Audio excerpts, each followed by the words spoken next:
সেই এই ব্রিজ পর্যন্ত রোডটা কিন্তু তুলনামূলক বেশ বেশ খারাপ। কাকারা ভয়তে ভাঙাচোরার ওই সাইড দিয়ে ভয়তে কাকারা এই সাইড দিয়ে ঢুকছে, পার্কের ভিতর দিয়ে ঢুকছে।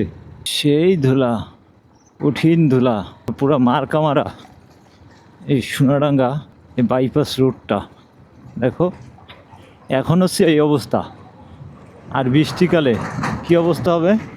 বৃষ্টিকালের আগে যদি না ঠিকঠাক করে এই রোডটা কঠিন পেয়ারা হয়ে যাবে। তো আশা করি বৃষ্টিকালের আগে। ওরে ও বাহ, কী অবস্থা! সেই রাস্তা এক করে স্ট্যান্ডের থেকে এই ময়ূর ব্রিজ পর্যন্ত। ও বাহ, বাহ রোড, বাহ! এটা যাইতে গেলে রুহু বেড়ে যায় দেখো। ওরে বাহ, সেই এই ব্রিজ পর্যন্ত রোডটা কিন্তু তুলনামূলক বেশ বেশ খারাপ। তো ব্রিজের পরের থেকে অনেকটাই ভালো।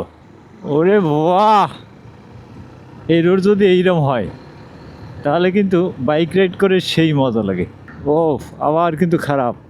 ও বাহ, ও ধুলায় এক কর পাউডার লাগাই দিল। ও বাহ! আরে কৃষ্ণচূড়ার গাছের পাশে এই জায়গায় কিন্তু একটু ভাঙা আছে দেখো। ও বৃষ্টিকালের আগে এই রোডগুলো যদি ঠিকঠাক না করে, দেখো এই আবার এই মানে রোডটা করছে কিছুদিন হয় নাই, এর ভিতরেই পুরা ভাঙে চুরে একাকার। আবার এই জায়গায় সাইনবোর্ড লাগা খুলনা শহর, এর পরের থেকে আবার অল্প একটু যাই আবার একটু ভালো। এই রোডটা বিগত 2 বছর তার ভিতরে ভেঙে চুরে একাকার। মানে আর কি বলার, এমনভাবে করছে রোডটা 2 বছরের ভিতরেই ভেঙে গেছে। আর হচ্ছে ময়ূর আবাসিক বৃষ্টিকালের আগে অনেকটা প্যারা হয়ে দাঁড়াবে, কারণ আমরা চাই যে বৃষ্টিকালের আগে এই রোডটা একটু ভালো করুক। ভালো করলে সকল ড্রাইভারের জন্য অনেক ভালো হবে। আপনার আমার এই কাকারা ভয়তে ভাঙাচোরার ওই সাইড দিয়ে ভয়তে কাকারা এই সাইড দিয়ে ঢুকছে। রোডটা অনেক ভালো, ওই কারণে ভয়তে কাকারা এই সাইড দিয়ে ঢুকছে, পার্কের ভিতর দিয়ে ঢুকছে। অনেক ভালো তো ওই কারণে দেখো। ও আকাশে উঠি, মাঝে মধ্যে আবার নিচে নামি।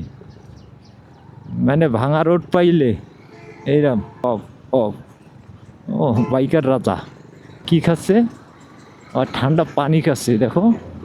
আবার একজনের হেলমেট নাই। ও ওই ট্রাক আটকাই দিল দেখো।